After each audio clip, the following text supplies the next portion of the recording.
good. Alhamdulillah.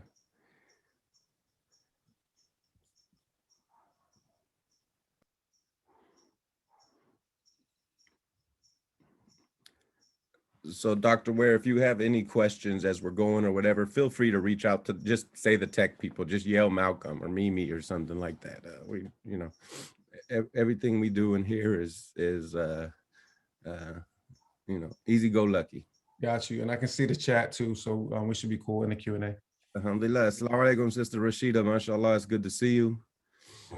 Allahu Akbar. Folks, as you're joining, may Allah reward you for coming in. We'll just be waiting a few minutes before we get started on our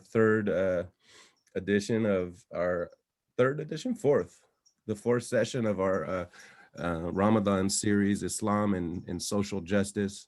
I need to make sure I give a shout out to our tech folks before I forget at the end. Brother Malcolm, mashallah, is joining us and has been joining us, and Sister Mimi, one of our main pillars of the community, is also here, alhamdulillah. So welcome everybody, and let's make sure we make an extra dua for our brothers and sisters that's helping make the magic happen.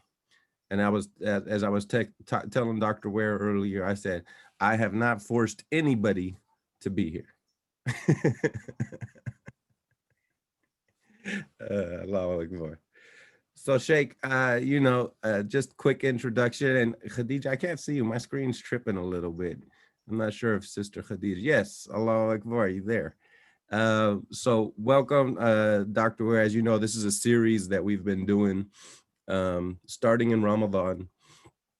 And I didn't realize until yesterday, it was in part inspired by a program that they used to have in Los Angeles called the Brother to Brother Breakfast, where a lot of the elders in Los Angeles would do a breakfast after Fajr. Just get together, break bread, and be around Muslims and listen to the word of Allah as a form of encouragement. And so ever since then, I've kind of really enjoyed doing programs after Fajr. And this was an opportunity to not only do a program after Fajr, but open it up to anybody who wanted to log in.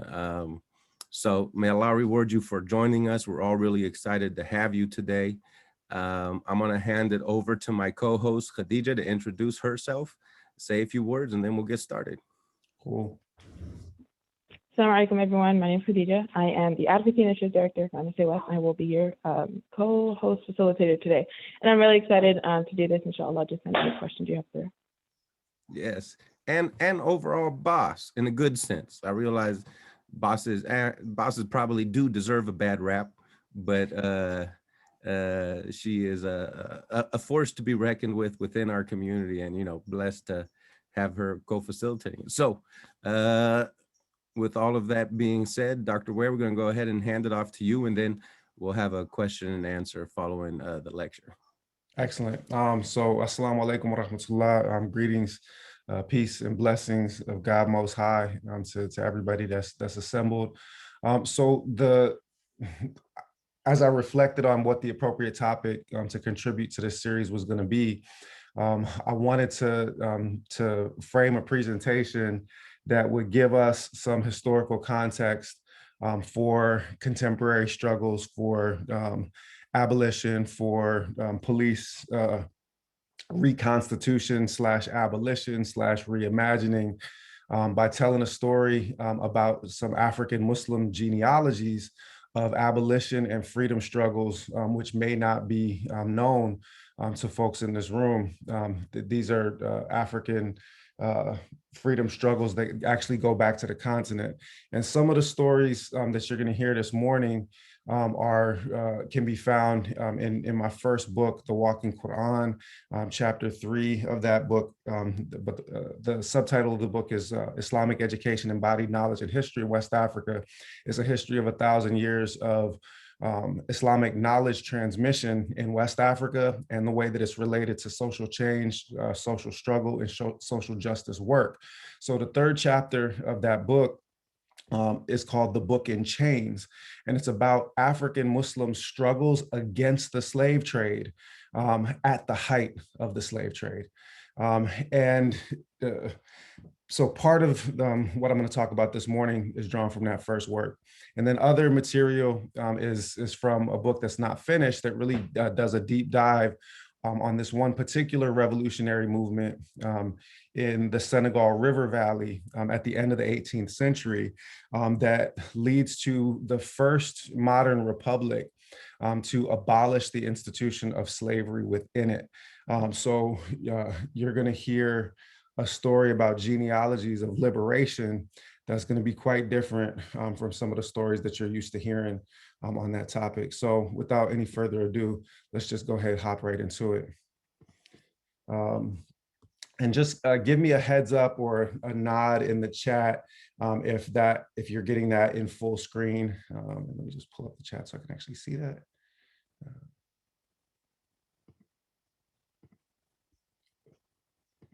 Perfect. Okay, so we're calling this the First Atlantic Revolution, Islam, Abolition, and Republic, 1770 to 1806. And we're going to start just by framing, as I mentioned before, that part of this argument comes out of the third chapter of my first book, The Walking Quran.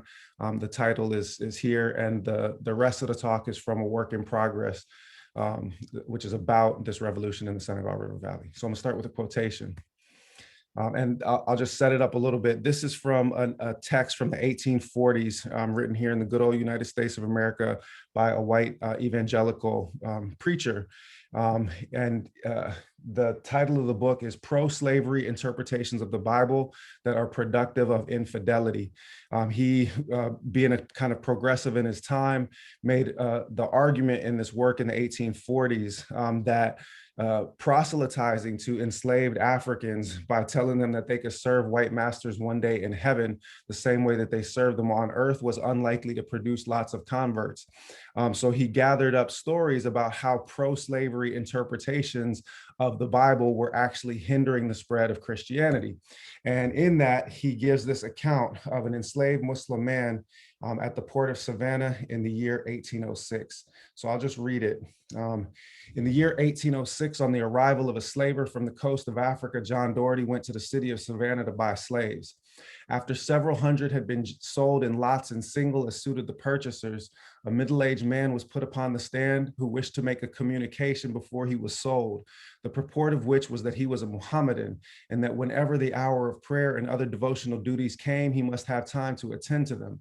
Mr. D, who had lately embraced religion and seemed to be zealous to promote the cause, gave the highest price for him, feeling confident within himself that he would convert him to the true faith. Taking him to his plantation, he built him a hut and assured him that he should be allowed the time he required, and in addition should have every opportunity to attend all the meetings of the Christians. The Mohammedan slave for a while attended these meetings and learned something of Christianity without, however, discontinuing his former devotions.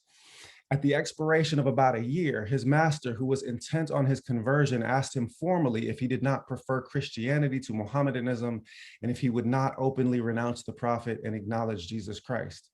The slave asked if the Christian religion allowed one Christian to hold another in slavery and their children after them. The answer, of course, was in the affirmative.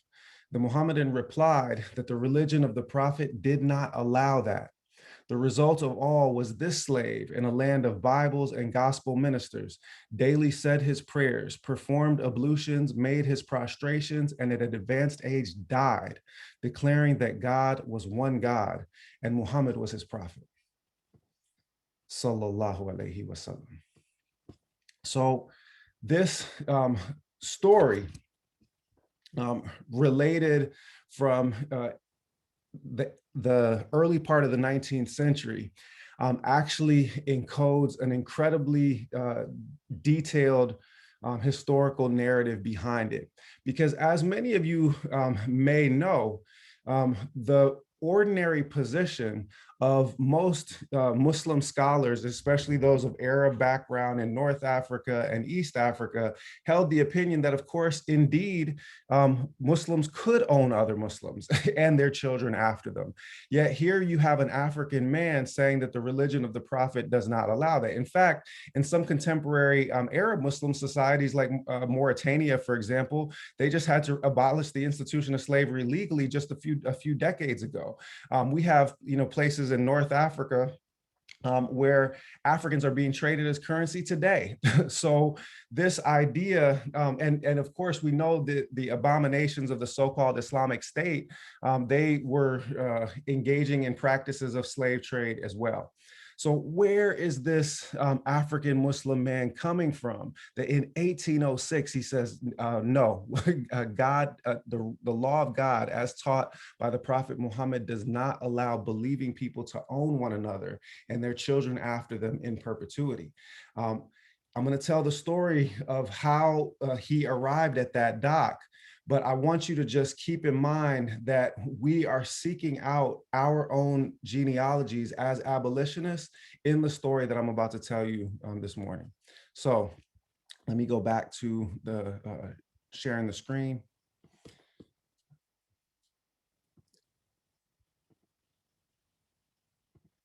So the first thing that I'll say is that, as I mentioned in my first book, as I mentioned, my first book is about Islamic knowledge transmission. It's about institutions of schooling in West Africa primarily. The first thing to understand about many of those enslaved African Muslims that were brought to different parts of the New World, including what becomes the United States of America, is that many were literate. At least 10%, probably 15% of the total volume of the Atlantic slave trade, those 13 to 20 million enslaved Africans that were brought to the New World, were of Muslim background, which makes Muslims the largest single identity group, larger than any individual African ethnic group involved in the transatlantic slave trade. And part of what's distinctive about that community is that this was a highly literate community. Senegalese historian Boubacar Bari points out that in the 17th and 18th century, literacy rates in the Senegambia region, which basically encompasses the modern nations of Senegal, Gambia, Mali, Guinea, that literacy rates in those regions were much higher at that point in time than they were anywhere in Europe. And they were also coeducational forms of education. Girls have always been an important contingent in West African Quran schools. And it's likely that in the 18th century, something like 60% of all males and probably about 30% of all females in the Senegal River Valley region have literacy skills in Arabic and or African languages using the Arabic script. And one of the things that we're going to see time and time again is that the traces of those literacy practices in West Africa actually show up in resistance to enslavement here in the New World. For example, in the 1830s in Salvador de Bahia in Brazil, the largest urban slave rebellion in the history of the West is organized through written practices by enslaved, mostly Yoruba and Hausa Muslims from what's now northern Nigeria. They plan and plot their entire slave rebellion by writing letters to one another in Arabic and also in Hausa and Yoruba using the Arabic script. And we down to the present have surviving traces of their not only their writing to plan, but also their talismans for protection. And I just want to point out that this was co-educational, another distinction between ordinary modalities of knowledge transmission in predominantly Arab Muslim communities and those that obtain amongst Africans. You can see this kind of knowledge transmission right down to the present in the Senegal River Valley, which is, as you'll see, in all likelihood, the region that man on that Savannah dock was coming from in 1806. And you can still see the Quran being taught to children on the same wooden boards that were used to teach the Quran to children in the Prophet's own community in the city of Medina 1400 years ago. West Africa is actually one of the few places where you can still see this as the basic means of teaching basic literacy skills to children, not just to read and write the Arabic language, not just to learn recitation of the Quran, but as you can see on this tablet, voweling lessons often given, which allow you to write any African language using the Arabic script, the same way that we write the English language using the Latin script. There is no English alphabet. You'll see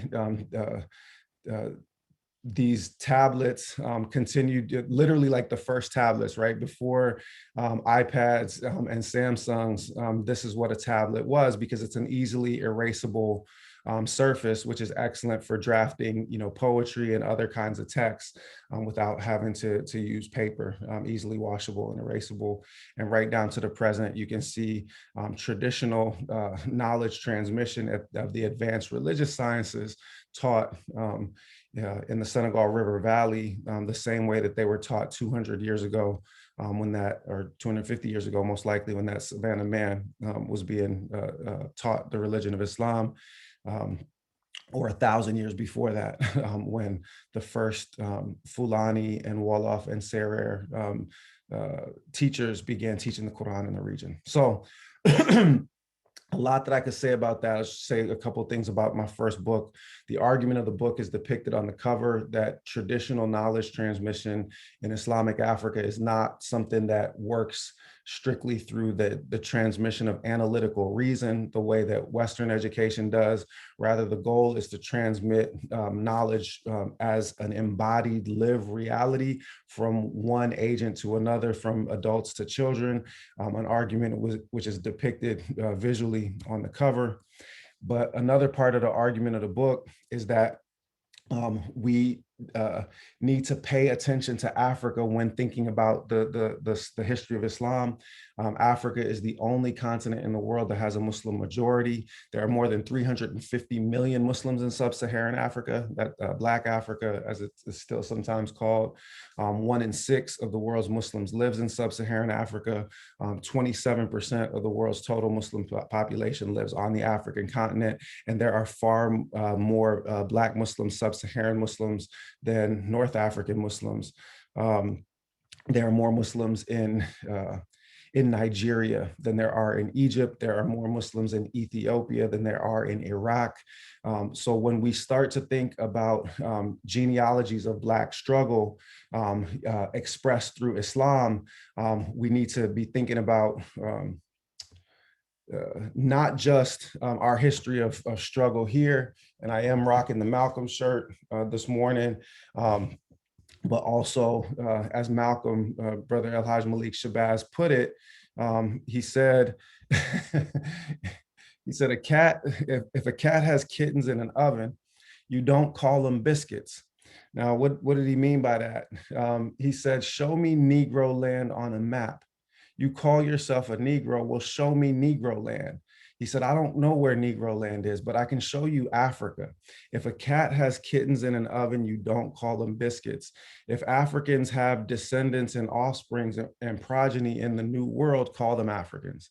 So we need to connect ourselves to this legacy, not just because of some of our biological origins and some of our genealogical origins in the history of the struggle, but because there are practical examples about how you struggle against the fundamental evils of the age that can be studied in the African Islamic tradition. So that's one way of explaining kind of the basic argument of the book, or one image for it. And here's another, right? That the primordial role for Black people in this religion, and we've been in it from the beginning, is to call people to the reality of the faith. And the reality of the faith is the ascension of the socially marginalized to the highest and loftiest of positions, through a religion that acknowledges no nobility or distinction, except that through reverence of God. And that reverence of God is established through two things in the Quran. It is established through adl and through afu, through justice, establishing justice first, and then pardoning a portion of one's rights in order to establish peace, but no peace before the establishment of justice. And much more could be said about that, but I won't go into it. So as I mentioned, Just in the interest of time, I won't go into it.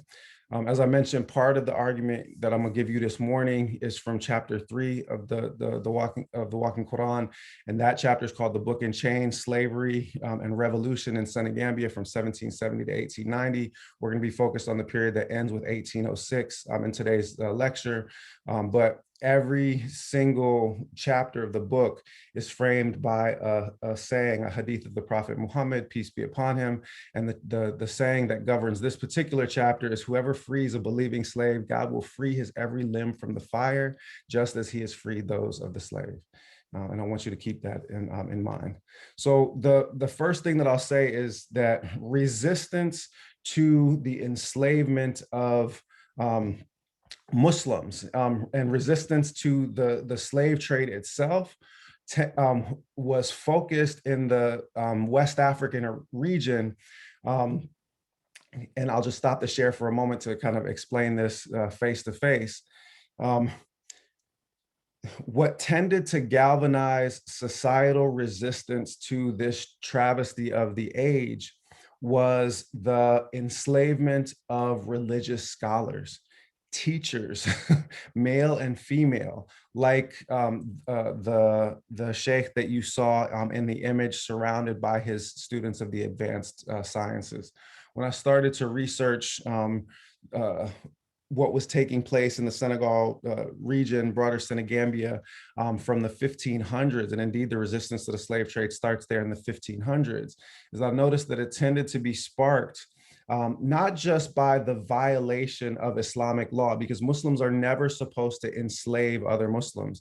Even if in some interpretations of Islamic law, Muslims are allowed to own other people of belief, they're never allowed to enslave free Muslims. So what was taking place with European funding, European arms trading, was that African rulers were being turned, as one observer in the age talked about it, from wolves into shepherds amongst their people, through Europeans essentially starving and murdering the shepherds and feeding the wolves, until you had African rulers who were willing to trade prisoners of war, captives, and then later sometimes their own citizens, their own peasants, in exchange for bottles of rum, in exchange for firearms and ammunition, and in exchange for cloth and clothing, which was used to maintain a following. So clerical communities, scholars, religious scholars who had previously been pacifists in this period with the rise of the Atlantic slave trade actually start to organize armed military resistance to these slave trading regimes. And that becomes especially pronounced in the 1760s and 1770s with increasingly flagrant enslavement of not just ordinary peasants, but religious scholars. And if you just think about that picture on the cover of the Walking Quran, the idea being depicted is that to know Islam is to embody it, to be the Quran walking upon the earth, the same way that the Prophet Muhammad, peace be upon him, was described by his wife Aisha as the Quran walking upon the earth. Well, just think about, if you're thinking about people that memorize the Quran and teach it and are responsible for the transmission of Islamic knowledge through this society as being kind of physical exemplars of the book, then imagine the outrage at the desecration, not only of the Quran, but of their fundamental humanity through a series of tragic incidences of the enslavement of clerics themselves, of religious scholars. Imagine somebody marching into the Vatican, pulling out the Pope and putting him at the bottom of a slave ship, and how Catholics might respond to that. And you can get a sense of how Senegambian society is going to respond to the enslavement of clerics over the course of time. So I'll go back to the slides to get through the material in a timely fashion. From within the approach to knowledge within traditional Islam, enslavement of religious scholars is not just a violation of the law, but it's a desecration of the book of God itself. And this is something that's being carried out both by the armed retainers of African kings, and also by especially Mauritanian and Moorish slavers who are raiding the Senegal River Valley for captives. And also, in most instances, it should be noted, selling them not to North Africa, not to Morocco, but actually selling them directly to the English or to the French. And that's also another crucial thing to understand, when I actually got into the research of this, is that much of the so-called Arab slave trade in its early foundations is not at all something that emerges from the Islamic world. It's something that actually grows right out of the Atlantic slave trade, with Arab populations becoming connected to the European trade in African slaves, and then ultimately coming to use enslaved labor much more prominently within their own societies, and also increasingly racializing it. Slavery becomes something that is only visited on Black people as time goes on. I can't get into too much more detail about that just in the interest of time, but I want to give you another quote to reflect on, with respect to how to understand the movement for liberation in the Senegal River Valley. And this passage that I'm about to read, and this is a crucial part, I want people to have their attention highly trained on this. The passage I'm about to read is from a book by the Reverend Thomas Clarkson. The Reverend Thomas Clarkson is, in many senses, the founder of modern Western abolitionism. He is, for example, the tutor of William Wilberforce, who is usually identified as the father of abolitionism in England. But in fact, he learned abolitionism from Thomas Clarkson. Thomas Clarkson was the founder of the London Society for the Abolition of the Slave Trade, upon which many North American abolitionist organizations, at least white abolitionist organizations, were modeled, I should say. Not only that, he's also one of the founding members of La Société des Amis des Noirs, the Society of the Friends of the Blacks, which is the first modern French abolitionist organization. So in many respects, you're about to hear from the founder of European abolitionism. And what's interesting about what he says is that he attributes the foundations of abolitionism to African Muslims in the Senegal River Valley in his very first work on the subject, which is called Letters on the Slave Trade. So he talks about, in about a quarter of this first work, he narrates the story of the anti-slavery revolution in the Senegal River Valley, because he's interviewed slave ship captains and other people who have returned to Europe from the Senegal region. And he talks about the leader of this movement, Almami Abdul Qadir Khan. And Almami is just the Fulani rendering of El Imam, the leader. Because part of what's taking place, interestingly, in this revolution is that not only is slavery being abolished, but monarchy is also being abolished. He is not a king, rather he is an imam of a representative democracy, one of the world's first republics. So here's what Clarkson says. To the sovereigns of Europe, the wise and virtuous imam sets an illustrious example in extirpating the commerce in the human race. And when we consider this amiable man as having been trained up in a land of slavery, and having had in the introduction of such a revolution all the prejudices of education and custom to oppose, when we consider him again as sacrificing part of his own revenue, refusing the presence of Europeans, and exposing himself in consequence of it to the vindictive ravages of the agents of the latter, he is certainly more to be respected than any of the sovereigns of Europe, inasmuch as he has made a much nobler sacrifice than they, and has done more for the causes of humanity, justice, liberty, and religion. Anglican priest, founder of European abolitionism, crediting an African Muslim ruler, really governor, because he's not a king, for doing what doing in practice and in action what European governments had not had the courage to even really reflect on publicly. And I just want you to let that sink in for a moment as we reflect on how the story of abolitionism has been narrated to us, as though it emerged fully formed like Athena from the waves, like emerging from the Greek tradition, and the European traditions of Enlightenment rationalism to grant freedom and humanity to all. Here's the society, the founder of the London Society for the Abolition of the Slave Trade, crediting African Muslims for the foundation of abolitionism.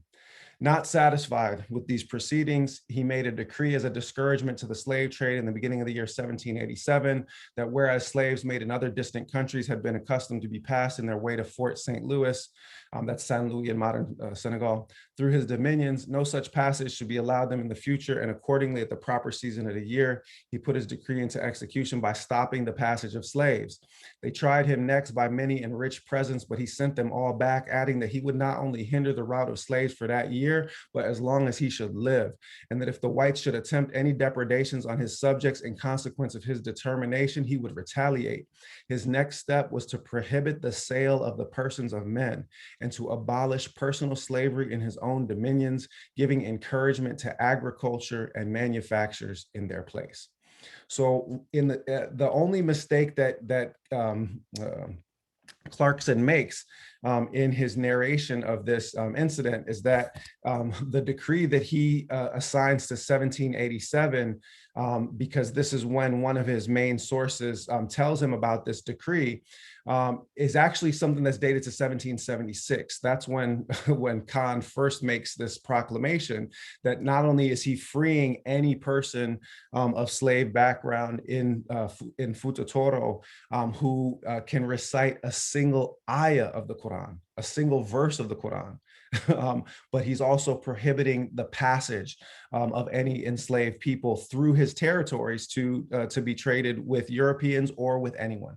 And it's a really crucial distinction because Khan in the oral tradition is represented as having said the Muslim that should be protected from the indignities of enslavement is the one that says La ilaha illallah, even if he pronounces it Ra iraha irra.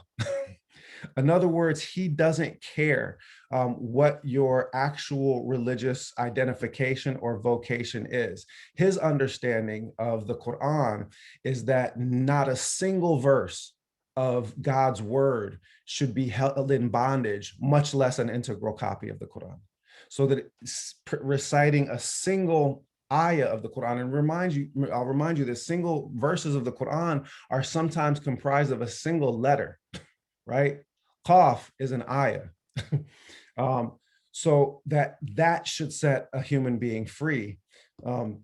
So he is using an expansive understanding of the premise in Islamic law that Muslims shouldn't enslave other Muslims, and he's offering freedom to anybody who will make a formal profession of Islam, whatever their reasoning or whatever their the condition of their hearts may happen to be. So it's an extraordinary emancipation proclamation that Abdul Qadir Khan offers in 1776. There's much I could say about the effects that has in the Senegal River Valley, and I can take that on Q&A.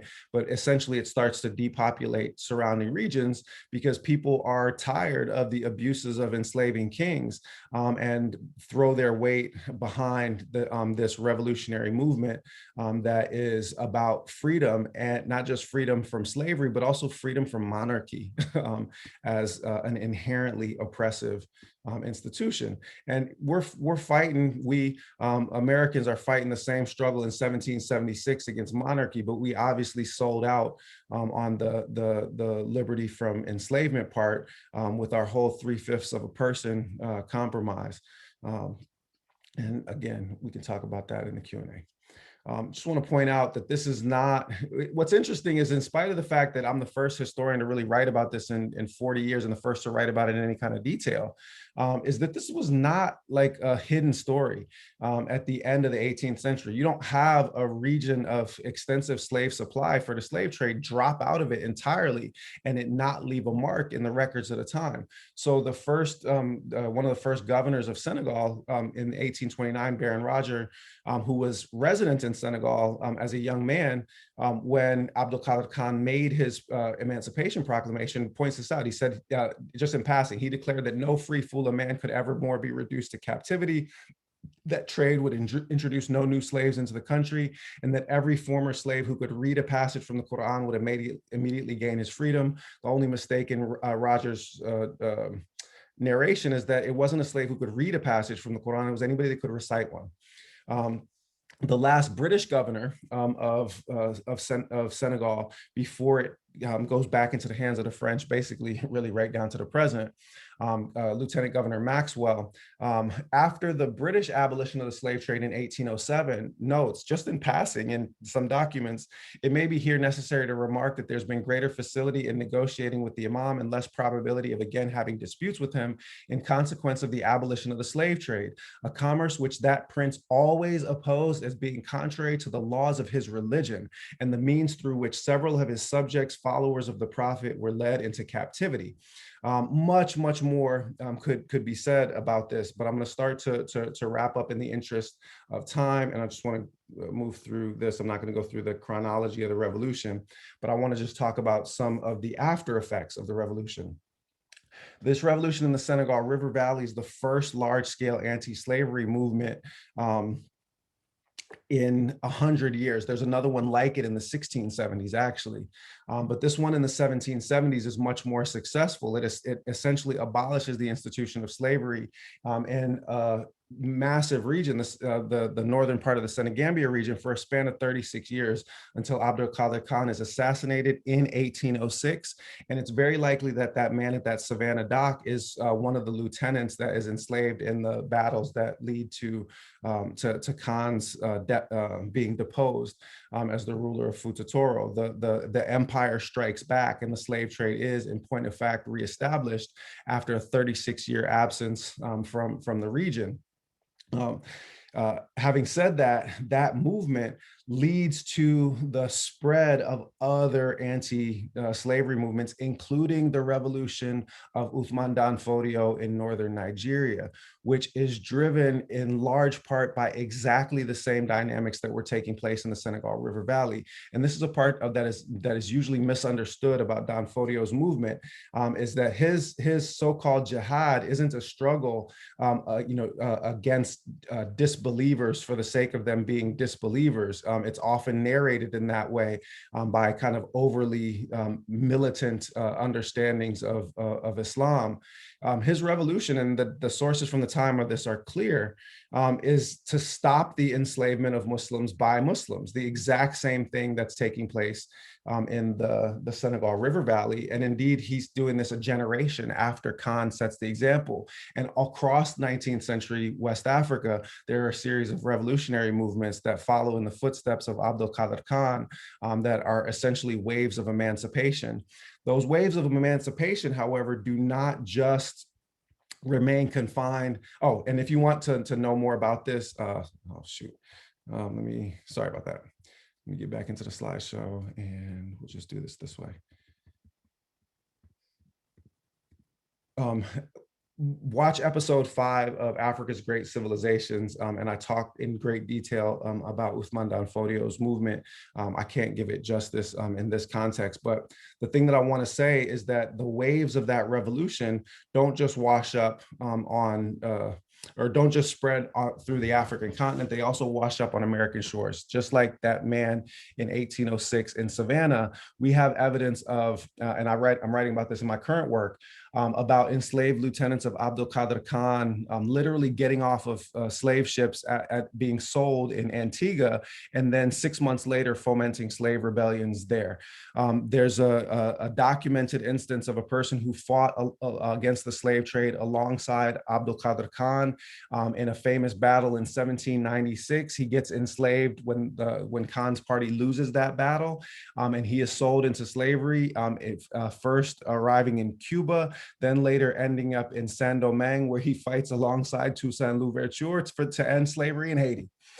So this revolution, may not have been televised, but it was known and it was spreading through slave barracks and through the parlors of white abolitionists in Paris and in London. The driving engine for freedom in the Atlantic age is African Muslims, if you only knew. And we still have evidence of their profound work, because in addition to that Savannah man who's unnamed, we have reference to numerous Bilalis that come from the broader Senegambia region that are showing up in South Carolina and Georgia sources at the very end of the international slave trade. The period between 1780 and 1807 is a time when many, many Muslims are arriving in my father's home state of Georgia.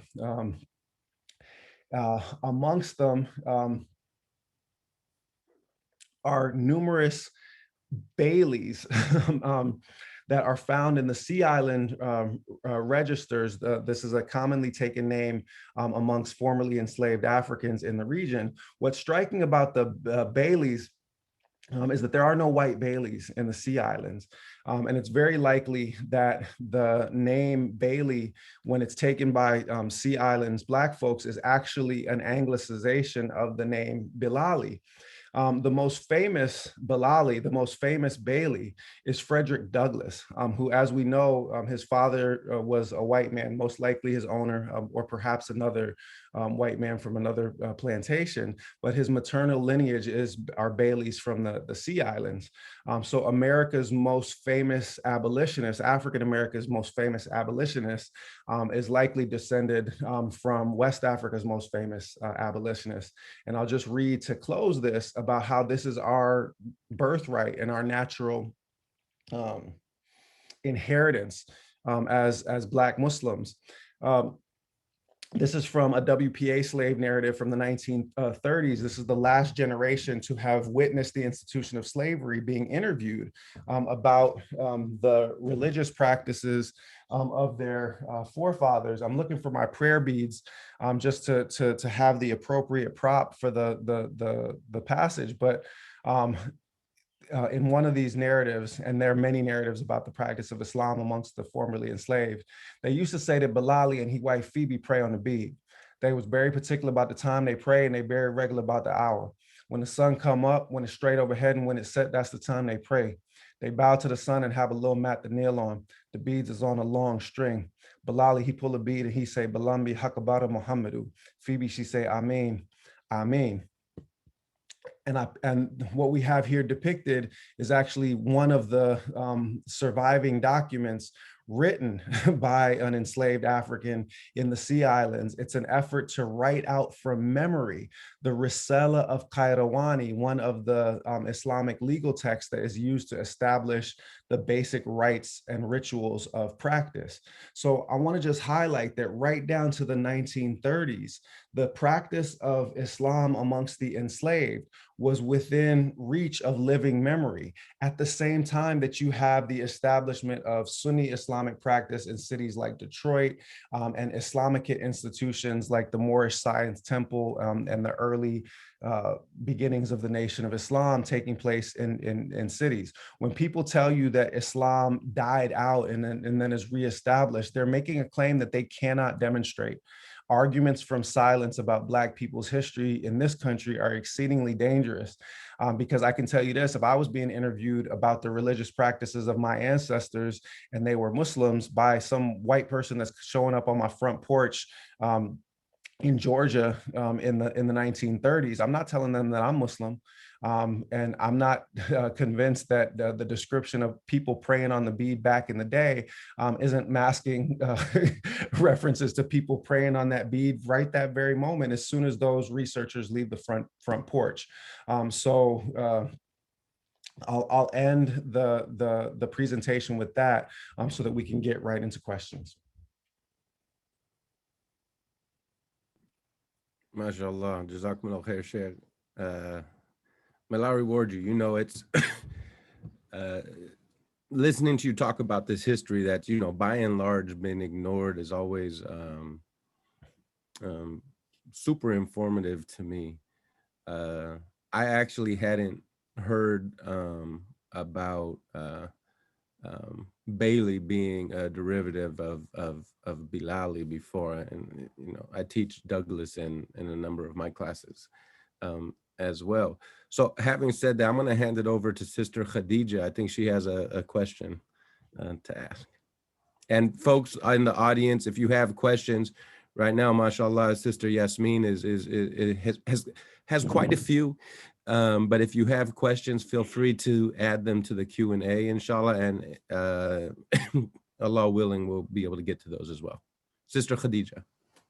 Awesome. Jazakallah khair. So my question is, how can we revive the history of abolition within our Muslim communities here in the United States when the states have been so engraved and sustain white supremacy? Yeah, so it is the question of the hour, right? And I made an Instagram post about this last summer when I was trying to kind of educate the broader community about elements of this history, pointing them to YouTube talks and such where I've talked about it. And I just made a simple claim. I said, if we do not situate ourselves in the genealogies of our African Muslim abolitionist forefathers and understand that police violence and the carceral state, which robs people of color of their freedom, are the direct descendants of the institutions that they struggled against, then we are traitors to our own ancestral legacy and to our religion, right? Because you can draw a direct and straight line from 3/5 of a person to depriving convicts of voting rights, right? The idea inherent in both is that you want to count people for population purposes and the allocation of federal resources, but you don't want them to be able to vote. You want to be able to take away their freedom, count them for getting resources, and in fact, privatize them so that they can become profit-producing entities. And what I tell my students at UCSB, I say, listen, the way that you guys now think about slavery and the slave trade in that time, that's how historians are going to write about the prison industrial complex and the carceral state in 100 years.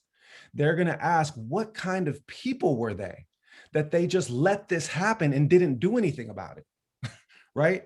And when I ask it in that way of my students in class, and they immediately recognize, yeah, that's how it's going to be written about in 100 years. When I talk about this to Muslim communities, forget the judgment of history in 100 years. What about the judgment of God?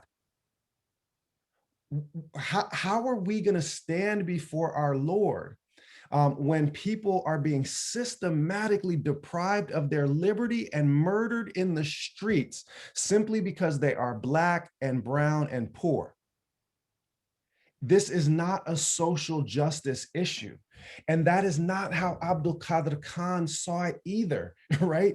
He didn't see it as a simple secular social struggle issue. He saw it as whoever frees a believing person, God will free their every limb from the fire, just as he has freed those of the enslaved person.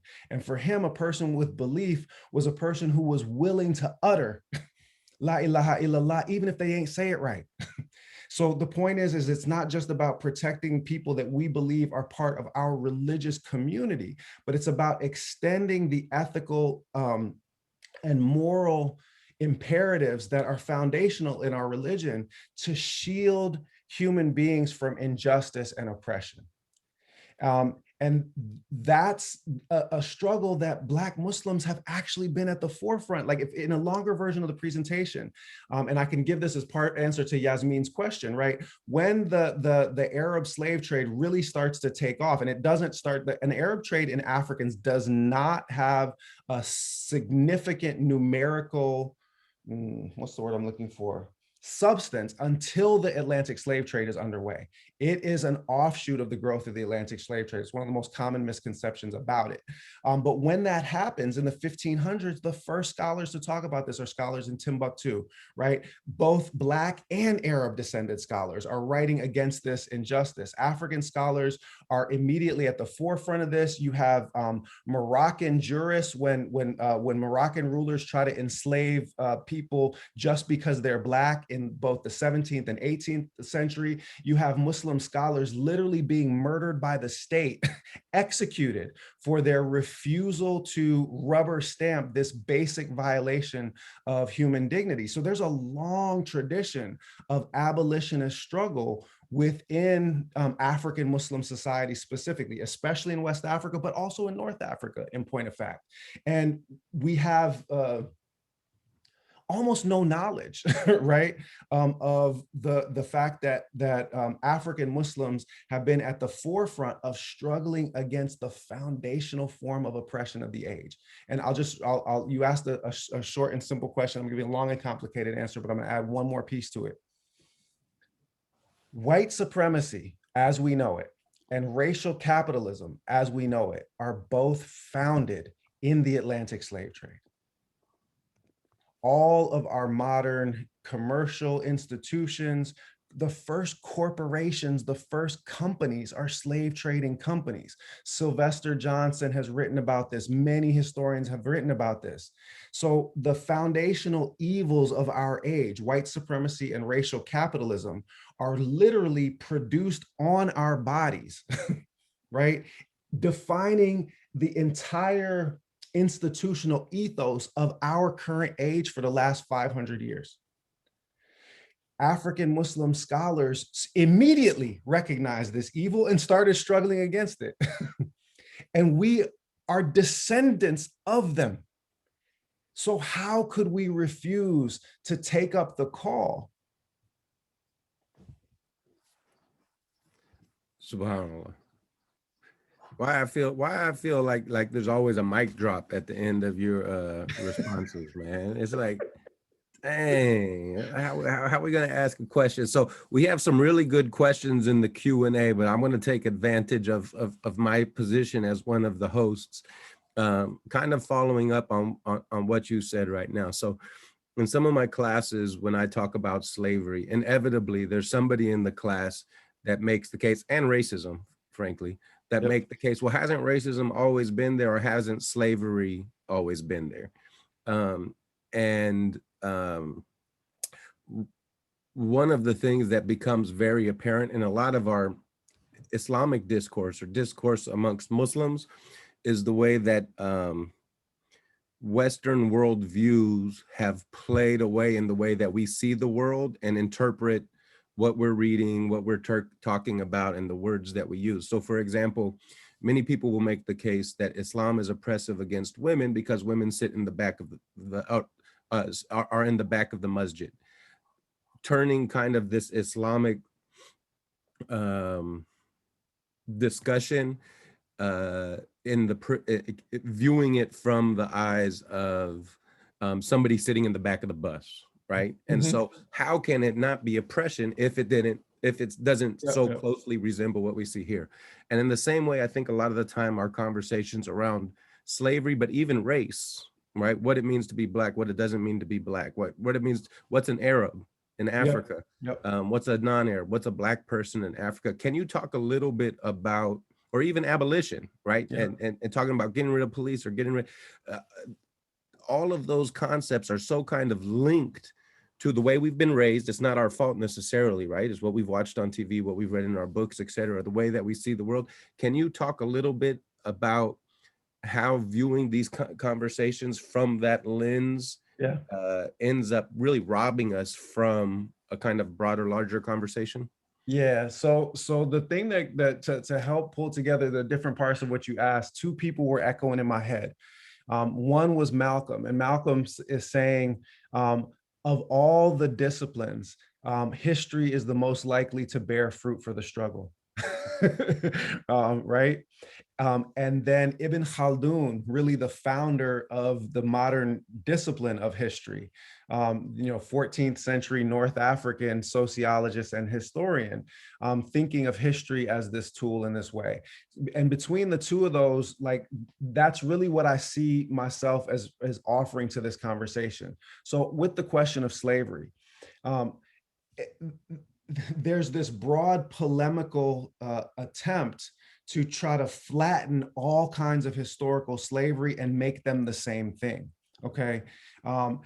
And the slavery that emerges with capitalism is completely unlike anything that had ever existed in human history before. We just covered this material in my pre-colonial Africa survey class, is that Venetian merchants are experimenting with slave-stocked sugar plantations in the Mediterranean, in Crete and Malta and Cyprus in the 1330s and 1340s, using Greek, Bulgarian, Turkish, Slavic slaves. But they're using them in a way that they hadn't previously been used before, just for monocrop agriculture, not to grow anything that anyone would eat, just to grow sugar.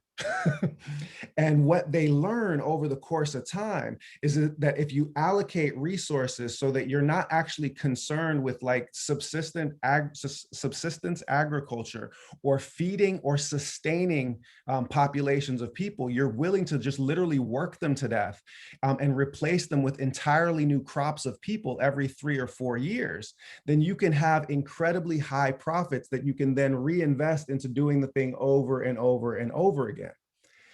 Ultimately, those are the people that are financing Columbus's expeditions to the New World, and that complex jumps the Atlantic and modernity happens.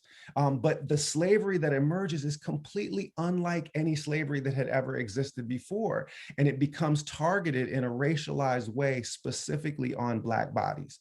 With respect to race and racial understandings, and especially within Islam, this is one of the most common misconceptions.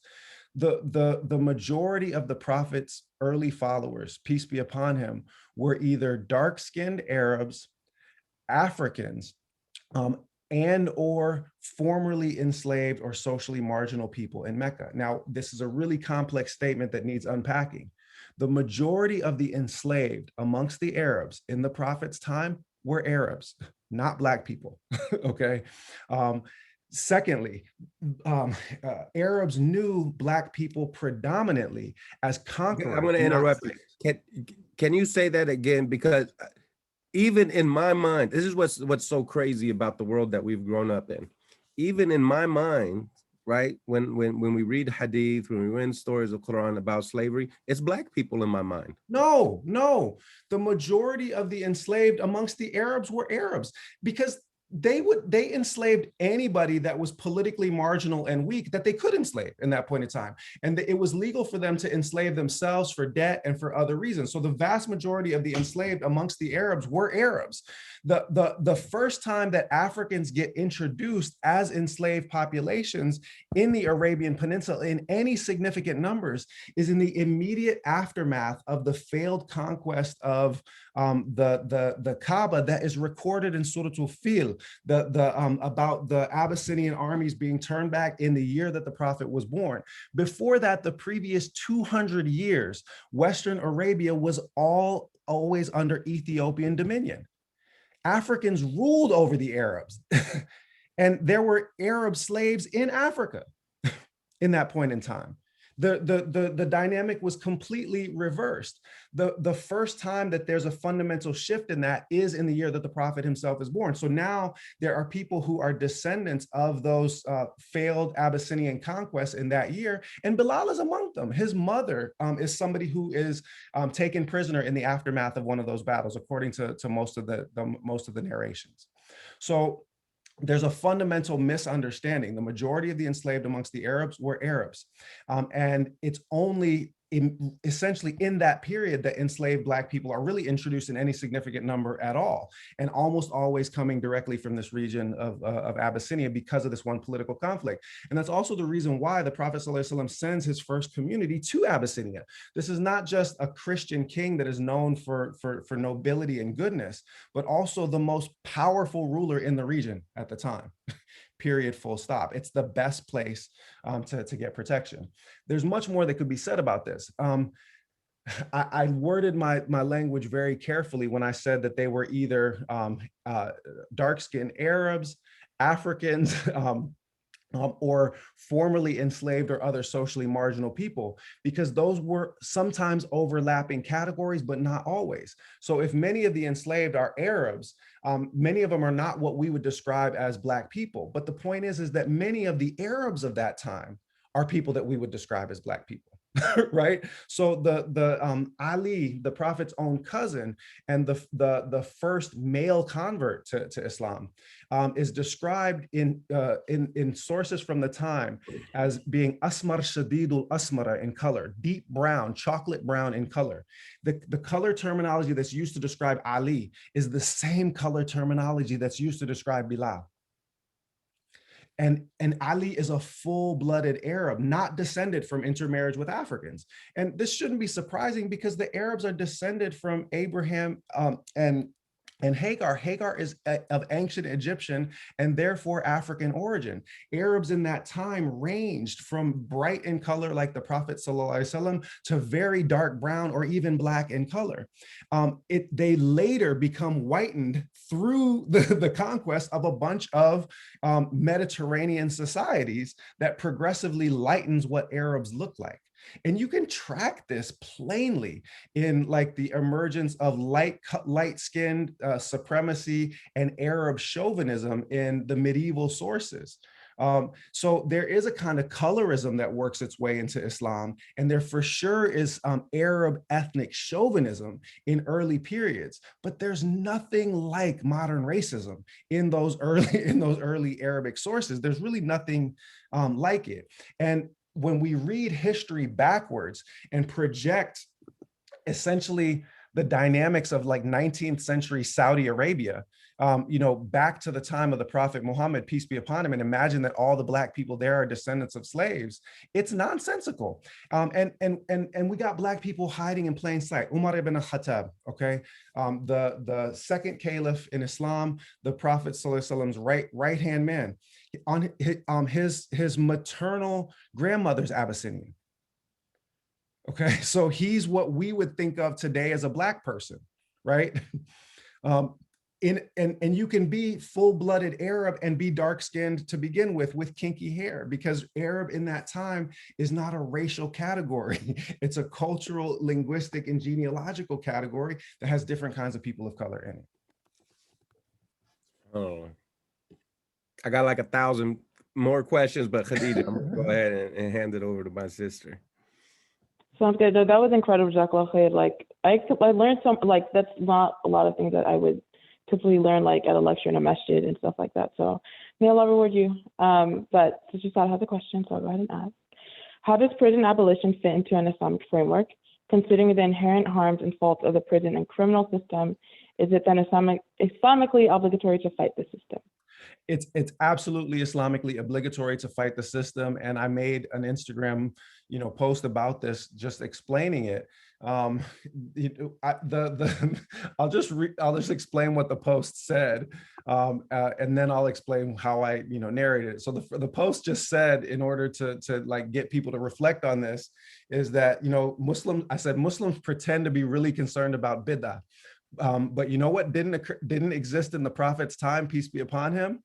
A formal police force. And then I said, y'all act like armed gangs with state authorization to kill. The idea for that came down the mountain with Moses. There is no formal police force in the Prophet's own time, okay? Nor is there state prison in the Prophet's own time. These are institutions that get introduced into Muslim practice in the Umayyad period.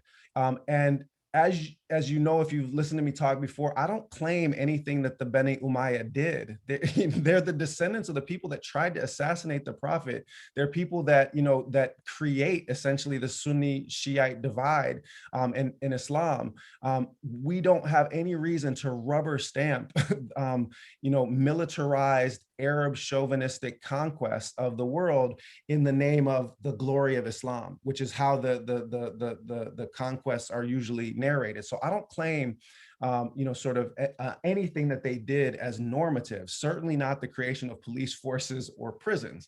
So the point in all of that is to then, in the caption, I just spoke more specifically about this. And this is just a very simple premise, is that all of the legal scholars across time say al-asl huwa al-hurriya, the fundamental principle, the original state of humanity is freedom, period, full stop. And only very, very specific circumstances allow you to take a human being's freedom away from them. For most religious scholars, that was a jihad, a war to raise high the name of God that was mandated by a prophet who was given permission directly by God, or someone who was deputized by that prophet. In other words, that includes the prophet himself and any of the military activities of the first four caliphs and no one else. No one else has the right to take a human being's liberty. And Omar, who I mentioned before, took this very seriously. They used to say that he would set free any of the captives of the Persians who he found praying. And they said, "Oh, Commander of the Faithful, don't you know that they're doing that just to deceive you so that you'll set them free? They're just pretending to pray." And he said, better to be deceived by the one who deceives us in favor of God than to keep in bondage one who's praise to him. This was the character of, the people who surrounded the messenger of God when it came to understanding the centrality of human freedom to our enterprise as Muslims. So you can't take people's freedom without very specific circumstances, and you certainly can't take their lives without very specific circumstances. Who authorized these people to kill in our name? Who authorized these people to kill in our name? We sit here and have discussions about whether bank interest is riba or not. We have conversations about whether Skittles have gelatin and whether we walk with our right foot when we go into a house or to a mosque. And we're not asking whether the money that we pay in taxes is being used to murder our fellow citizens. We treat that as though it's not an Islamic concern. It is a testament to the utter moral poverty of this community and its complete and total complicity with capitalist values. It is an abomination before God, and I'll say it to anybody who wants to hear it. Allahu Akbar. You see, was anybody asking why we invited Dr. Bilal Ware? I think if anything, they were asking why we didn't invite you to speak every week. But alhamdulillah, Sheikh. First let me go ahead, following up on the question of abolition and, Sure. and incarceration. I wanted to give a quick shout out to Brother Yusuf Wiley out there, who's one of the brothers who I might have only met him once or twice in person, but been following him on social media and stuff, and a brother who formerly incarcerated, got out, and has been really pushing for liberation and putting that hard work in. And so he's joining us today, and I wanted to give a special shout out to him as well. There's so many good questions in the Q&A, and I want to be cognizant of your time, Dr. Ware. We can take another couple minutes. I'm good. Look, I had my 4 shots of espresso with my sahur, so we can. All do right, so I'm gonna go ahead and ask a question. His name's popping up as Amos Williams on here, but I know him as my brother Ice B, or Abdul Aziz, who's also a part of the hip hop world and a group called The Wrong Kind here in San Diego. And so I wanted to make sure that I got to his question. It's a simple question. Why don't we know about any of this? Yeah, and I saw also in the chat, he said, is there a class we can send our kids to learn this? So the answer so I'll answer the is there a class? I started a curriculum last year called Invisible Muslims, Black People in the Sacred Story of Islam. And we had over 1,000 people participate in the curriculum from different, mosques and community centers and Islamic schools around the country. Also just, private citizens purchasing it for their household. I started literally like a company called Ink of the Scholars, in order to like facilitate like getting access to this knowledge into our communities. Because like, why should the white kids at UCSB and Latin kids, it's one of the things I like about teaching at UCSB is that it's a very, very Latin serving institution. But why should the kids that are paying tuition or their parents be the only ones that get access to this kind of knowledge? Like, we need to put it at the disposition of our community. So Invisible Muslims, and we're planning to offer it again this coming fall for sure. So like, you know, sign up. And we did fundraising so that like, especially, you know, inner city mosques and Muslim schools, that we like do fundraising so that we can get all of their costs covered or most of their costs covered. So that it becomes something that's very easy and affordable for everybody to get to access to these links. And it's literally, you know, a series of courses like Africa in the Quran, right? Like, people don't know that most of the Qisas al-Anbiya, most of the tales of the prophets that are in the Quran take place in Africa. Think about it. Most of it's in ancient Egypt. The ancient Egyptians, I teach African history. Every practicing Africanist historians will tell you that Egyptian civilization emerges from inner African origins, and that the ancient Egyptians were blacker than the ace of spades. That's not a thing that's debated anymore, right? So, and most of the tales of the prophets in the Quran take place in ancient Egypt or around ancient Egypt. So the majority of those tales of the prophet actually take place in Africa. Then one on the Black companions, then one on Muslim scholars of Africa, where we talk about these genealogies of freedom struggles being rooted literally in 500 years of African history. And then the last one is on the African Islam in African America, Islam in the Black community in the diaspora, you know, broadly conceived. So including Brazil and the Caribbean, but with a special focus on the US. So like, there's a whole curriculum, not just myself, but like other instructors with both PhDs and or classical, you know, Islamic, you know, education. So that's one. Like, you can definitely send your kids to learn that. And we're literally working on the materials for, you know, promoting the course for this coming fall right now. As to why we don't know it, you know, you said that our brothers, you know, a brother from the hip hop community, you and I talk as much about hip hop as we talk about anything else, Khalid. So I'll just say, like, you know, knowledge of self, you know, the powers that be want us ignorant of who we really are and where we really come from, because we are easily manipulable when we don't know where we come from. This legacy is by definition dangerous to them. And it's as dangerous to them in our time as it was in Douglas's time, as it was in the time of that man on that Savannah dock, as dangerous as it was to slave traders in the Senegal River Valley in the 1770s when Abdul Qadir Khan is coming to power.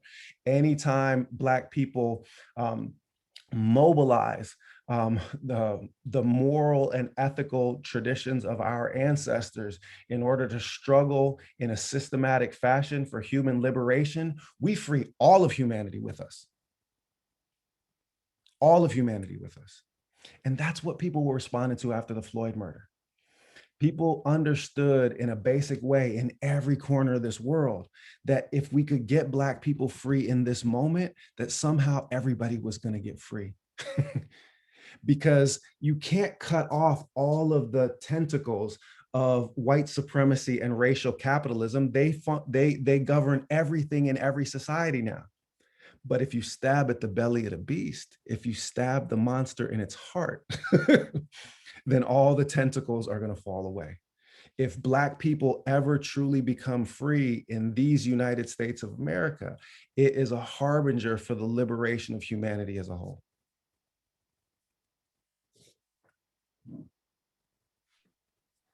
MashaAllah. Sister Khadija, you up next. There's a lot of, I know you probably have your own questions. There's also a lot of questions in the Q&A.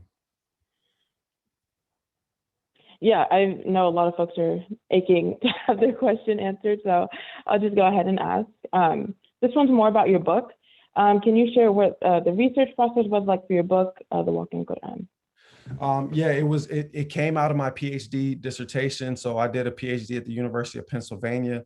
And I was researching the history of Quran schooling in Senegal, and that's what I wrote my PhD on. When I finished that dissertation, I wanted to expand it into something that wasn't just about Senegal and wasn't just about the last 200 years, which was really what my dissertation was about. So then I undertook additional research to really span about 1,000 years of history and to really cover West Africa in a more comprehensive way. So really, I take in materials from, Senegal all the way through Nigeria, and over the last 1,000 years to try to like create a comprehensive picture of like, not only the practices of Islamic knowledge transmission, but how they're rooted in very specific kinds of social struggles in the African tradition. There's a lot that we can learn from African modalities of teaching and spreading Islam, like for what in part, like just a simple thing, right? From chapter 2. So I talked in a critical way about the Arab conquest, and I don't call what Bani Umayyah did Muslim conquest at all, because there ain't nothing Islamic about most of it at all. It's Arab conquest. But that doesn't extend into sub-Saharan Africa. There is no external conquering force that spreads Islam to sub-Saharan Africa. So instead, Islam spreads voluntarily when indigenous African lineages adopt the teaching of Islam as their vocation.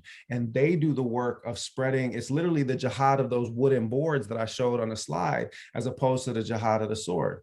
And so they developed like a modality of teaching and an ecumenical approach to tolerance, of always working in peaceable fashion with non-Muslim authorities. And over the course of time, they turned, places that had no Muslims into places that have nothing but Muslims. And so my own kind of approach to the way that we expand the moral sway of Islam in the United States of America is really derived from the lessons that I learned for how they were effective in establishing Islam in the land of our ancestors. And so that had to do with, they never took up arms until the slave trade became something that they had to take up arms to fight against. But before that, literally in every instance, they're always focusing on providing benefit to the children of Adam, focusing on education rather than proselytizing. There's a very like kind of specific, approach. So that's what I would say in response to the question. Jazakallah khair. And I'll point out the class Invisible Muslims. I think that was like the first time that I took that class and learned about a lot of these things. And so while there were kids on there, there were also a lot of adults. So don't think of this only as a curriculum for your children or for schools, because I was able to benefit a lot from it. And the thing that occurred to me most, when we become Muslim, often one of the things that attracts us to Islam and the first things that we embrace as Black American Muslims the most is decolonizing our construct of God and of Allah. So going from, when you say God, imagining a dude that just stepped off of Huntington Beach or UC Santa Barbara, and or the Santa Claus figure, the old wise man sitting with the big beard. And one of the things that's most attractive is how white man in the sky like Zeus. How Allah is bigger than that. You can't imagine Allah. But it occurred to me while taking that class that while I had kind of deconstructed, decolonized my image or my perception of Allah, of God, I hadn't decolonized everything else. So, for example, when I thought of Musa alayhi salam, I still thought of Charles Heston, right? Yep, Charles Heston. Those are still the images that were in my mind. And so listening about that. So my new thing is combining my questions with some of the brilliant questions that are coming in the Q&A. So one of, my good friends and one of the first supporters of Pillars of the Community, who's actually in the Emirates watching with us right now, Dr. Adam Jeffers, has a question in here. That he enjoyed the book and wanted you to expand on the meaning in the book where you talk about, quote, emulate the Blacks or look after the Blacks, being traced to the Prophet sallallahu alaihi wasallam, may peace be upon him.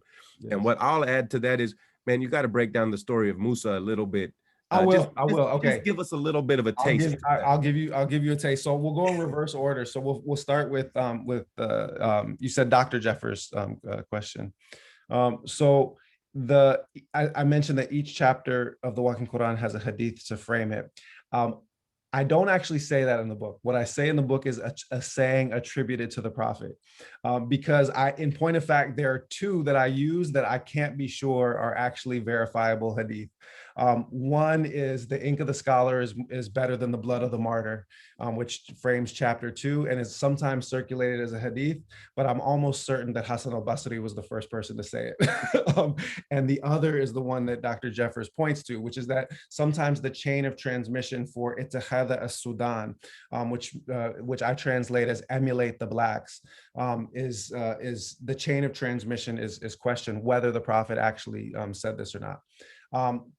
So just first, a kind of philosophical / semantic point is that sometimes people will say that's a weak hadith, okay? Don't ever say that it's a weak hadith. Say that it has a chain that's in dispute, or if you want to say it has a weak chain, then you can say so. But you don't know if the Prophet said it, and nothing that the Prophet ever said was weak. So don't ever call a thing a weak hadith. There's no such thing. There's hadith that have weak chains of transmission or that can't necessarily be verified. Now, as for this one, I actually think that this is most likely an authentic narration. And I first encountered it in the context of its mistranslation. It was being translated as look after the blacks, instead of what it plainly means in most of the times that ittihadu is used in Quran and in other sources, which is literally to take after someone.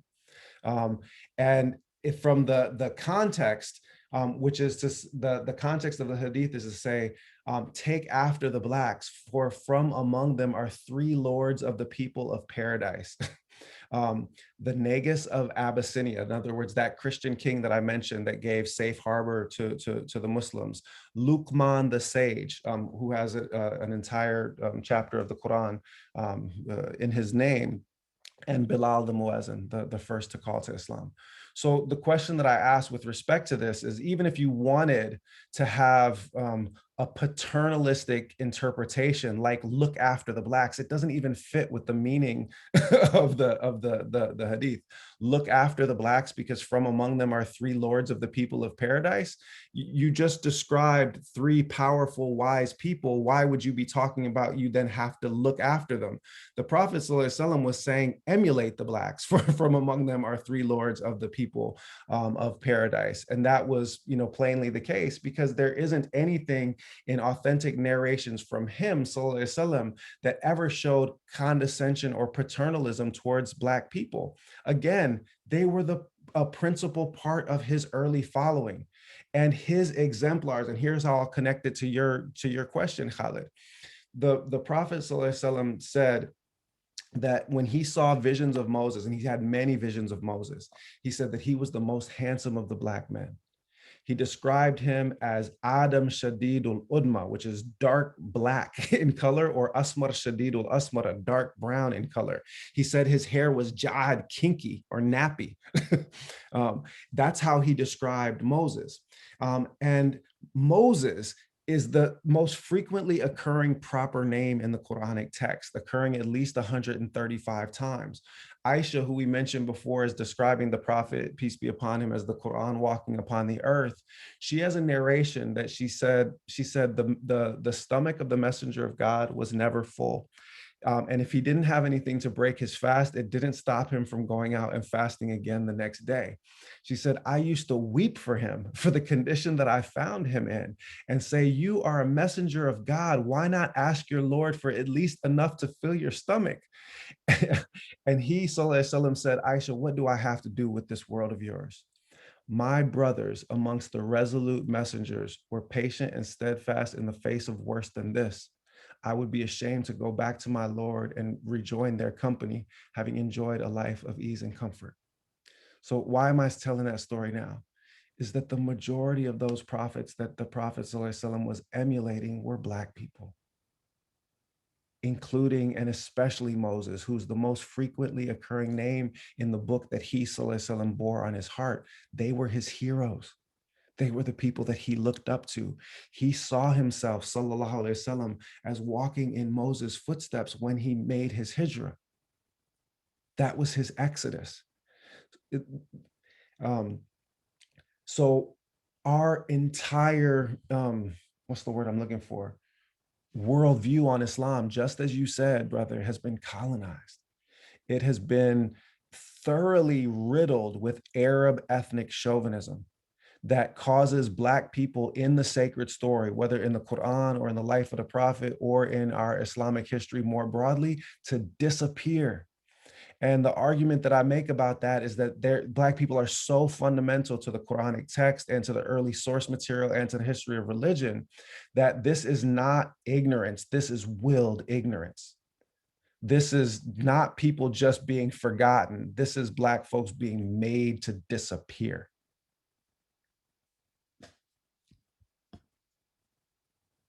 Jazakallah khair. Khalid, do you want to say something first? It's you? Okay, cool. So actually, I have a question, and I guess I'll put a question in a question like Brother Khalid. So many times, especially as a Black Muslim woman, there's a lot of cultural aspects that are thrown into the greater general Islam, where Muslim women should be like subservient or sit to the back, especially as an activist and a community organizer, completely overlooked or completely overshadowed by other folks, and especially folks who are non-Black. So can you just basically talk about the specifically the role of Muslim women and then Black Muslim women? Okay, so yes, and thank you for this. So I'll just open my reflections on this with a saying of, since we were talking about Moses, I'm going to bring Pharaoh now into the story. So Rabi al-Adawiya, the great saint and scholar from Basra, she used to say, God bless the women, God bless the women, God bless the women. For none of the women has ever been guilty of, none of the women has ever claimed what Pharaoh claimed. Now, what is she saying? Pharaoh's claim, remember, he says, I know for you no other God than me. In other words, there is no God except for me. I am the only object worthy of worship, is what Pharaoh said. So Rabia, no woman has ever claimed what Pharaoh claimed. And if the men don't claim it with their tongues, then they say it in their hearts and with their deeds. The truth is that men walk around in this community haughty, as though they're objects to be worshiped on earth, idols to be deified and followed. And it is the principal obstacle, even above racism, to the effective expansion of genuine Islamic ethics in the society. Because God himself forbids any good from coming into anything that we do when we abuse the bearers of the womb. If you cut off the rahm, the womb, then you cut off the rahmah, the mercy. Period, full stop. And I tell this to, especially to the Desi and Arab brothers whose cultures are fundamentally misogynistic and rotten to the root and the core. They are built on the oppression of women, the idea that women should be neither seen nor heard. And Islamic education in West Africa was always coeducational in times that women were being forbidden to read in other parts of the Muslim world. If you go to those foundational clerical families in West Africa, the Jahanke, because men are required to ritually lead the prayer in mixed congregations, the women make the supplication after the prayer in order to keep balance between the male and female principles in devotional activity. Black women have never been willing to sit through that kind of misogynistic nonsense, and our cultural imitation of people who abuse their women has stifled women within our own community. Shame on us. Shame on us, shame on us, shame on us. And no good will come to our community as long as we treat our women this way. And it is not in our custom as Black people. Listen, the Prophet ﷺ, the best in creation, was sent to the Arabs because they were the worst of people in their time. They were burying their daughters alive, and as soon as he was gone, they went right back to burying them.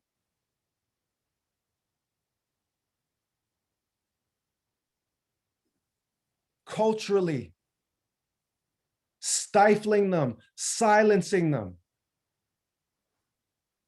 That was not his sunnah. He was the most gentle towards women, always kind, always tolerant, always listening, always good. And he said that the judgment of you in your goodness will be in how you treat women.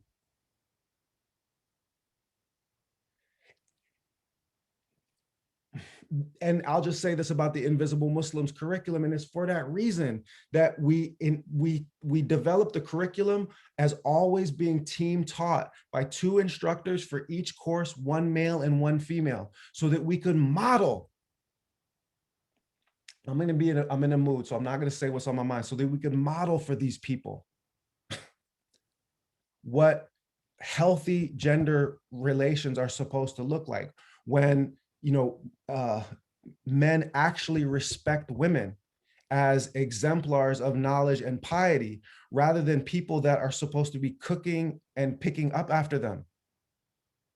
Because where in the Quran does it say that a woman is supposed to be cooking and cleaning for you? Where in the Sunnah?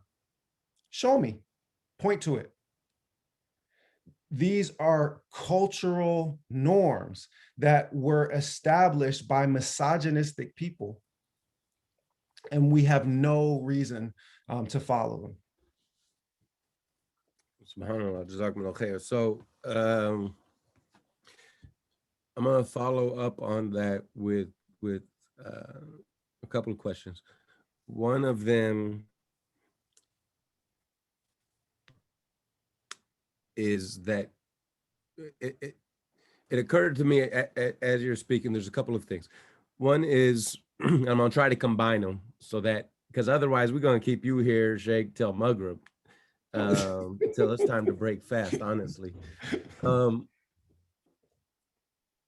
one of the things that I noticed kind of early on in Islam, and at first it seemed like a weakness, but as I've grown as Muslim, I've embraced it actually as one of the strengths of Islam, that no region, no part of the Muslim world has ever had a monopoly on Islam, right? So at first I was like, how's the Center of Islamic Studies going to go from Mecca to Iraq, modern day Iraq, to Africa, to Spain, to here, to there, and everything like that. And so in the Timbuktu in the 1350s and 1400s, absolutely, yep. And that's actually reflected in scholarship that you read from all over the Muslim world, right? Because I was given the impression at first that if it's not coming from Saudi, it's not legit. Right. Which doesn't mean that there's not a lot of legit stuff that comes from Saudi. But then all of a sudden, when I started, I had an opportunity to live in Syria for a while. And so I would hear the scholars talking in the masajids, and they would be quoting African scholars. They would be quoting Indian scholars with like the utmost respect. And then you would go to the Islamic bookstores over there were kind of like mind blowing. It's like art. And you would see volumes and volumes written from Indian scholars. You would see volumes and volumes and volumes of books written by African scholars, all in Arabic. And that kind of, this is my tie-in. In the beginning, you were talking about literacy and the literacy in Africa, but also. Uh-oh.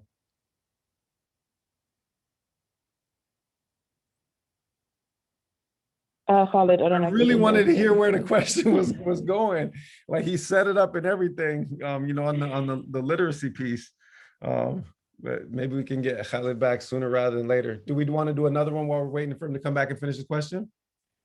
Yes, so this one's like a statement and a question. So Al-Hajj Malik Al-Shabazz was assisted by an African-American who many in older generations of our Ummah were introduced to our folks' connection to Islam and their Western roots.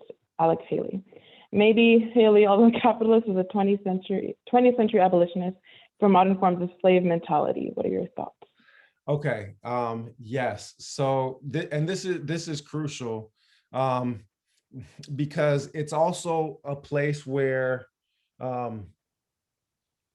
as Black Muslims, our following. So we're on another one, Khaled. We'll let you finish your question while I answer the question that Haroon asked in the chat. So one of the first things that we need to do as Black Muslims is to repair the damage that we have done to our own community's unity as Black people. One of the things that has come in the last 20 to 30 years is that we have essentially abdicated positions of leadership within the Black community through our slavish imitation of imported cultural norms. Okay. We have pronounced ourselves as basically irrelevant to the broader Black struggle, compared to how Malcolm comported himself as somebody that was at the forefront of Black struggle. And we've done this because we've become people who are more concerned about the length of our beards and the shortness of our pants, or whether our hijab is over our head, than whether we're stopping Black people from getting murdered in the streets. We've taken on external valuations of our culture that have been foisted upon us by people who sometimes actually hate us, who will tell us that our music is haram while they're listening to Fairuz, okay, and other Middle Eastern singers. And because of that, when we were the origins of hip hop music as Black Muslims, we abandoned it and stopped threading the emancipatory, political, and social and spiritual messages into the music. 5%ers have brought more people to Islam than we have as Orthodox Muslim proselytizers. 5% of rappers have produced more converts than we have as so-called Orthodox Muslims. So the point here in responding to the question is that we have to heal our relationship with the broader Black community. And that like, look, I'll just be honest, that's why I love my brother Khaled, like, you know, because like some of us understand that there is no way to actually make our Islam stand up unless we are standing with our brothers and sisters of color in the struggle, whatever their religious affiliation. And that was also the standpoint of the Jahanke scholars, right, that spread Islam in West Africa, is that they were from the communities and they expressed Islam in local languages, in local cultural idioms, and they were providing benefit and service to their brothers and sisters. And it was their benefit and service and social work that produced the converts, not the looking down your nose at people and saying, how come you don't pray like I pray or act like I act? That produces exactly zero converts, exactly zero. So healing that and understanding that like real Black liberation theology is, I'm gonna use an academic word, but it's an ontological approach that is threaded through multiple African metaphysical systems. In other words, Black liberation theology is an approach to being that is found in many different creeds. It has been expressed through African traditional religions. It has been expressed through Black Christianity. It has been expressed through seemingly secular Black social organization. All of those things are rooted in Black liberation theology.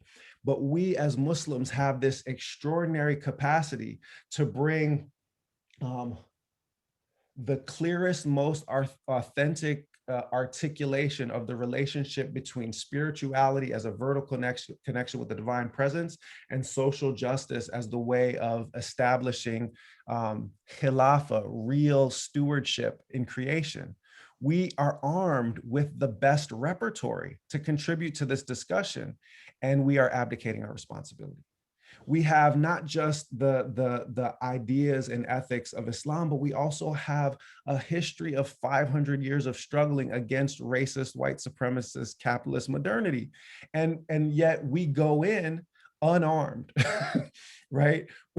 We have all of these resources at our disposal. And, somebody, convinced us that either social justice work doesn't have anything to do with our Islam, or our Islam doesn't have anything to do with social justice work. I was mad. I thought everybody logged off while I was asking the question, and turned out it was me that somehow got logged off. I'm not really sure how. I can't not follow up on everything that you say, as hard as I try.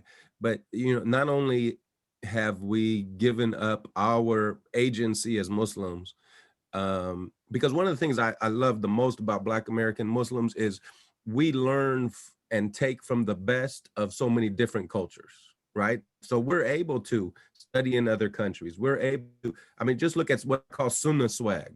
You got some brothers, right, that'll be rocking some cut off jeans with a long Arab style thobe. You got another brother that'll rock a lungi with a shirt that's making sure that his muscles are popping, right? And add our own spice, right, to the Sunnah swag.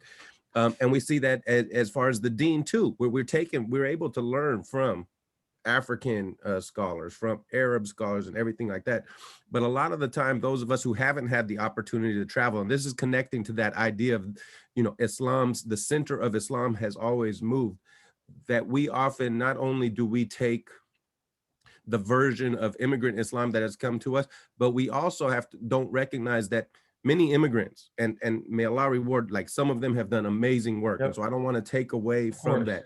But they weren't religious in their countries, which many of them were not religious in their countries, and did not make the migration out of a sense of duty to religion, but actually found religion once they were here, and never had the opportunity to actually sit and learn from actual scholars. Because when you go to and sit with scholars in India, when you sit with scholars in Africa, when you sit with scholars in the Arab world, overwhelming majority of them aren't talking about these small differences of how I pray and how I do this and how I dress. Like when they're dealing with fiqh and when they're dealing with issues, it's these larger issues. Having said that, back to the question before I was cut off, literacy in Islam. Can you talk a little bit about the importance of literacy, about the importance of reading, about the importance of engaging in these traditions and learning about them on our own and by ourselves and sitting with others, like in Islam and in our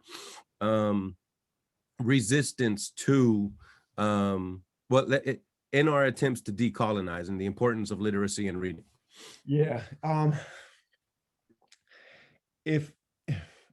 So for me, this is the most fundamental intervention of my first book of the Walking Quran, is actually in the way that it tries to reorient our approach to knowing, and have it be something that conforms more with both original Islamic practice and with African traditions of knowledge transmission.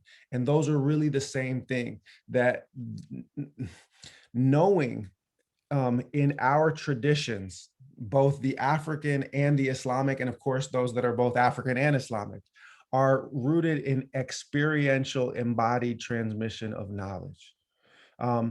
Analytical knowledge separated from ontology, separated from one's being, is a fiction that is invented by Europeans in their âge de lumière, in the Enlightenment. Okay, they come up with this absurd idea, and I know I'm going to make some people mad with this, but this absurd idea of the mind.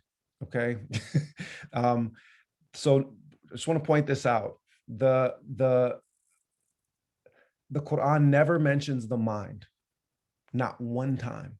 There's not a single reference in the Quran or any authentic hadith to aql as a noun, meaning the intellect or the mind. There's aqala as a verb, but the thing that does the intellection in the Quran and in the hadith is always the heart. The heart. And the heart is also the center of ancient Egyptian metaphysics. It's the core of inspiration, emotion, knowledge. It's the primary site of action in most African traditional religious systems as well, because the heart is the core of the human being, and it is the organ which connects the metaphysical realm, the unseen, to the physical realm of the seen. So traditional African knowledge practices are designed to utilize the totality of a human being.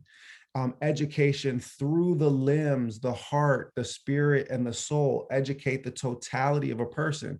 And that comes with sitting at the feet of scholars. It comes with learning how to do things without talking about them, just through mimesis, through copying the motions, through spending. So for example, my father, people that knew him well will tell you that my voice sounds like his, and my hand gestures and mannerisms are like his, in spite of the fact that, I didn't live with him as like a primary residence after I was about 7 years old.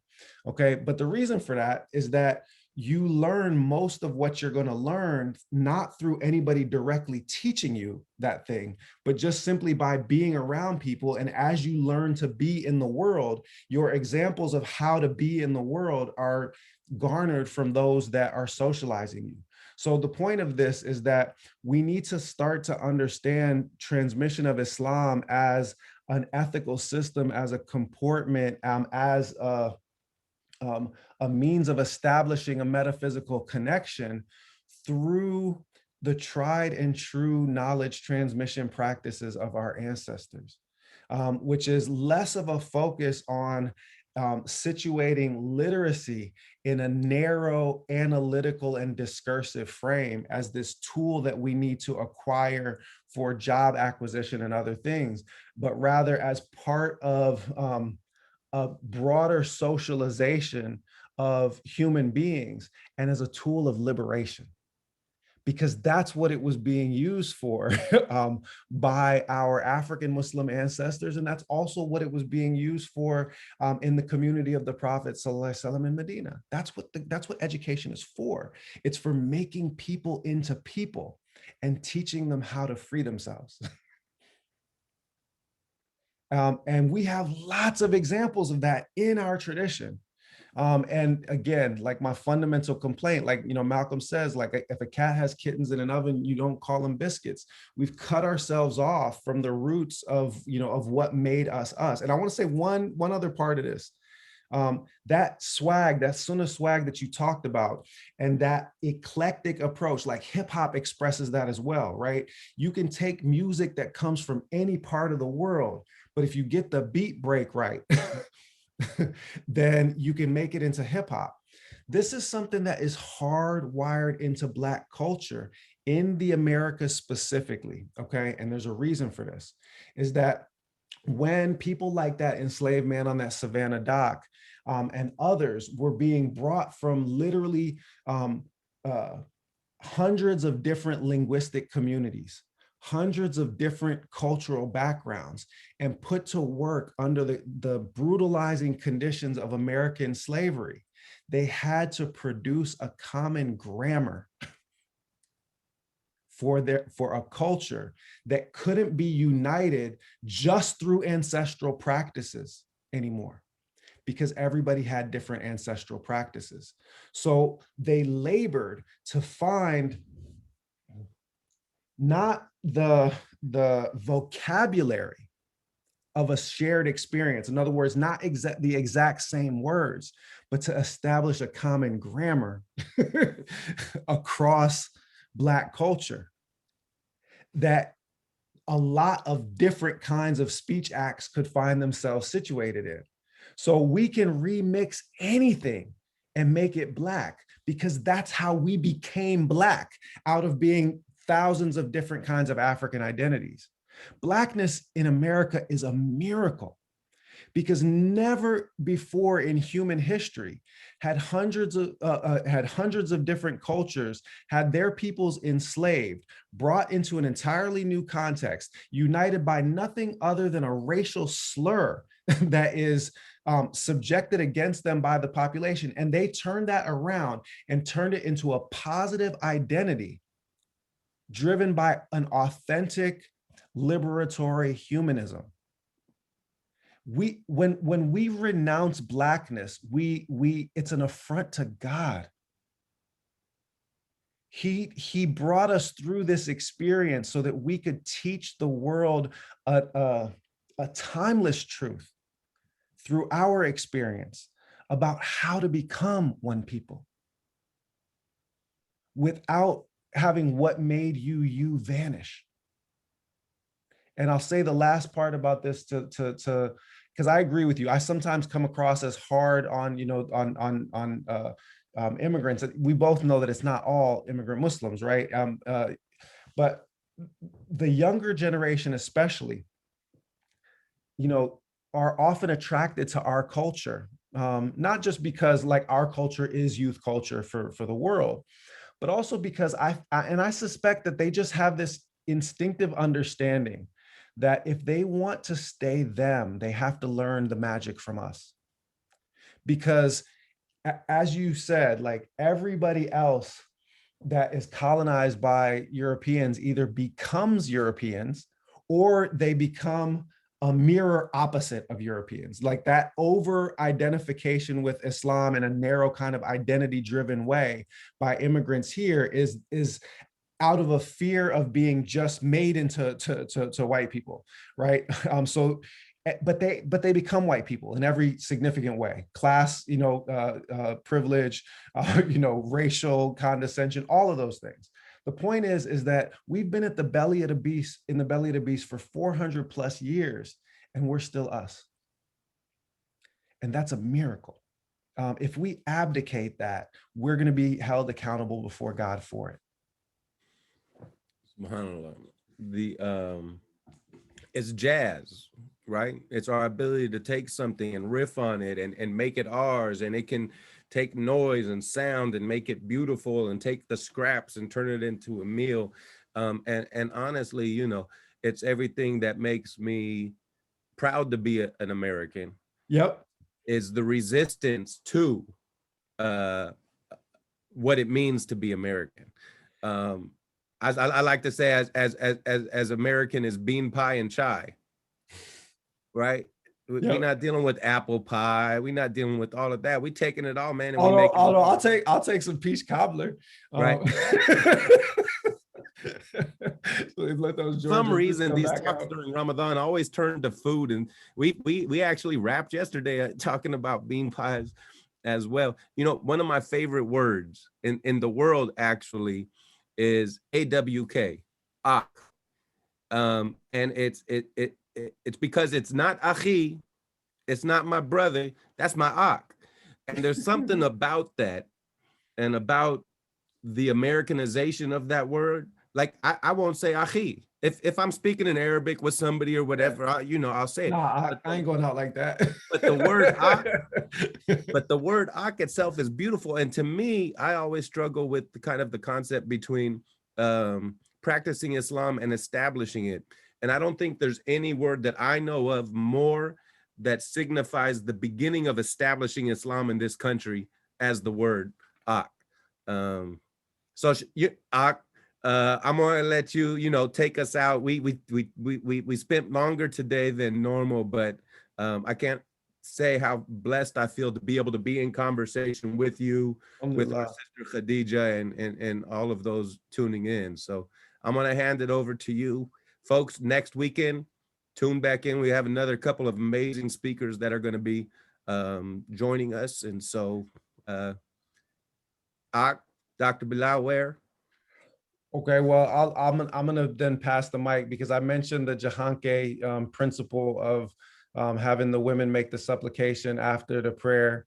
And the one thing that I would add to your beautiful reflection is that, yes, we have established, ak, but we haven't established, akht yet. Like we haven't made the sisters you know, like the sisters vernacular expression of women's, you know, Muslim women's Black sisterhood.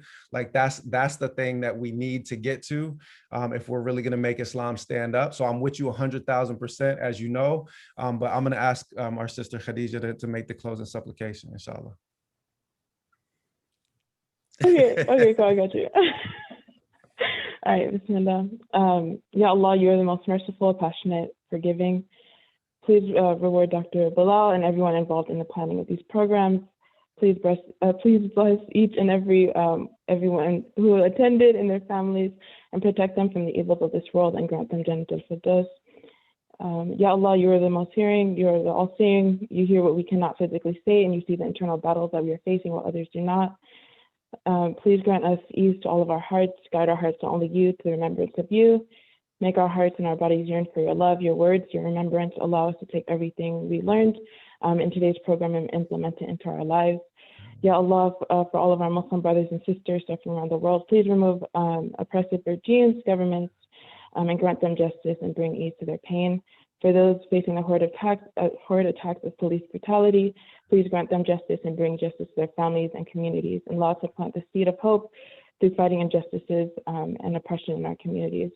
Ya Allah, please protect the Muslims and their families, and bring justice to those in the prison industrial complex.